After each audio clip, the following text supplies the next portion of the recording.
क्या मैं अकेला हूं जिसको ये नहीं पता था कि बिना प्रॉपर्टी खरीदे भी रियल एस्टेट में इन्वेस्ट कर सकते हैं? चलो समझाता हूं कैसे। तो REITs क्या होते हैं? REITs यानी रियल एस्टेट इन्वेस्टमेंट ट्रस्ट्स आपको बिना प्रॉपर्टी खरीदे रियल एस्टेट में इन्वेस्ट करने का मौका देते हैं। सोचो, आपके पास ऑफिस बिल्डिंग्स, मॉल्स, होटल्स या फिर घरों के हिस्से हैं। ये कैसे काम करता है? REITs बहुत सारे इन्वेस्टर्स से पैसा इकट्ठा करके प्रॉपर्टीज खरीदते हैं, फिर वो इनको किराए पे देते हैं और किराया वसूलते हैं। उस किराए का ज्यादातर हिस्सा, कम से कम 90%, आपको डिविडेंड्स के रूप में मिलता है। और सुनो, आप REITs को शेयर बाजार में शेयर की तरह खरीद बेच भी सकते हैं। REITs कई तरह के होते हैं। इक्विटी REITs ये प्रॉपर्टीज खरीदते और किराए पे देते हैं।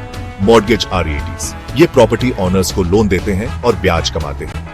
हाइब्रिड REITs ये इक्विटी और मॉर्गेज दोनों का मिक्सचर होते हैं। REITs में इन्वेस्ट क्यों करें?